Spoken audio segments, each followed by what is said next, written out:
My boyfriend trashed my apartment after I refused to bring him to our family trip because he was not invited, so I filed charges and got the police to hunt him. Charlie has always had a knack for finding ways to enjoy life on a budget, often jumping at opportunities for freebies and deals. Whenever my family planned events or trips, he would subtly hint at wanting to join, eager to enjoy the perks without spending a dime. This tendency had become a bit of a joke between us, but it sometimes made me wonder about his true intentions. Around a month ago, my mom mentioned a family vacation while on a call with me. He has yet to meet my mom's side of the family, only my dad's. My mom lives in my home country with my stepdad, but not in our hometown. Because of this, he hasn't had the chance to meet them yet. Yesterday, I mentioned it to my best friend, with whom I have been friends for 17 years now. I was on the phone with her. She is still in the city we grew up in and goes to university there because she often sees my parents. My mom invited her like any other vacation, and she decided to come this time. My stepdad and my mom fully paid for the trip. My stepbrother will be bringing his fiancée, too. Charlie was in the room while I was on the call and asked me what he should pack. I looked at him, confused, and asked if he was going somewhere. He said that he needed to know what to pack for the trip.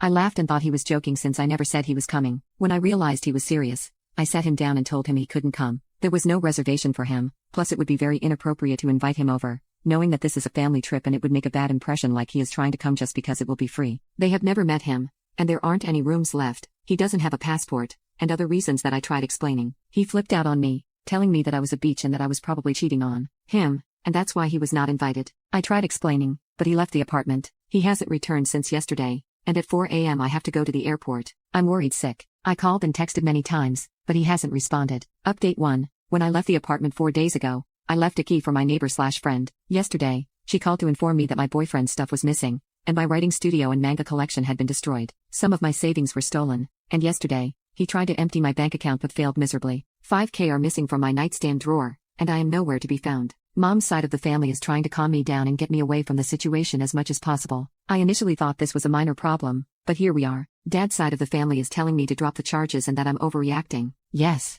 I did place charges. I will have to deal with it further when I get back, but the police are already on the hunt for him. Update 2. Today, I got back in my apartment, and the damages are much more serious than they were described to me. The moment I opened the door, I stepped on crushed up glass. The mirror next to the door was broken and crushed. My shoe pairs were ripped apart. The shoe rack was in the living room, and a cupboard door was out of the wind. The windows were shattered. The cupboards were broken. The sink was broken and running. The TV was broken on the ground, and there were what looked like holes in the wall that were, I think, made by the coat hanger that was barely together next to the fallen on the ground TV. The bathroom sink was cracked. The bathtub curtain was on the ground, and the metal bar attached was detached on one side. My closet was trashed, and the clothes and shoes were ripped and torn. Charges are proceeding faster. Not that I'm back. Before returning to my apartment, I went to the police station, and he was there, and they told me to get the cameras in my apartment. Right now, I am in a taxi with the cards from the cameras.